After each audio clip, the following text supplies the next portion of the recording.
I've seen the video of George Floyd's murder. That's what I believe it was murder by a police officer, and I'm not okay with that.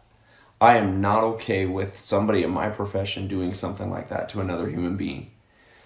The man goes unconscious and they don't even provide CPR or aid to him. They continue to kneel on him. That is not okay.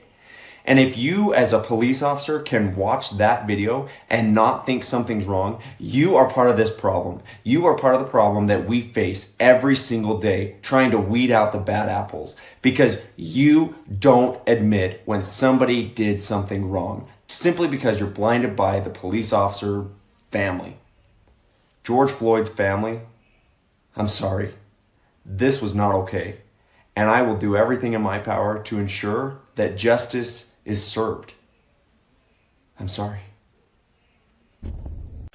So I got a chance to watch this video of George Floyd being murdered on the streets of Minnesota. Yeah, murdered. And we have an obligation as good officers to speak out against the bad. We have an obligation and we owe it to the public and to the other officers in this country that are out here actually trying to do good, actually trying to protect and serve with honor.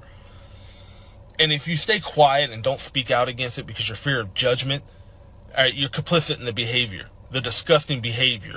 And this video if you haven't seen it, and I'm sure most people have now, it's disgusting. And the officer that stood by and just watched and let it happen, you're just as guilty because you also have an obligation to protect that individual that you're arresting. It's time that we take these bad officers and speak out against them and start holding them accountable and hold them to the same laws that we expect citizens to abide by. They're not above it, and it's time that good officers start speaking out and stopping it. So I've been a cop for 23 years.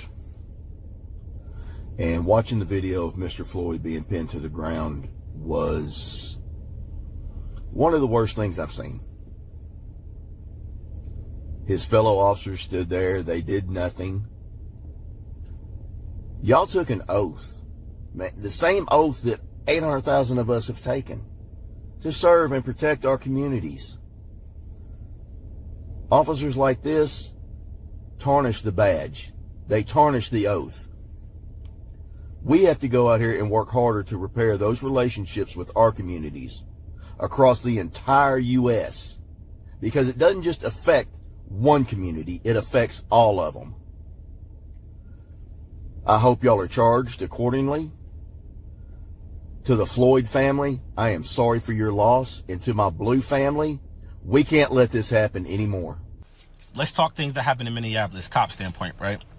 I am disgusted with the things that happened in Minneapolis. Period, point blank, things could have went way different. At the end of the day, let's talk facts. The guy is on the ground. He's laying on his stomach. He have handcuffs on. It's 4 of y'all, 1 of him. 4 of y'all, 1 of him. Who has control of this situation?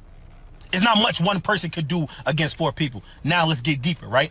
As an officer, you are a first responder, right? So if in the midst of you trying to gain compliance, someone is hurt, you have to render aid. So somebody's saying, I can't breathe, I can't breathe, I can't breathe. You don't think to yourself and say, oh my gosh, this guy can't breathe. He might die. Let me render aid, right?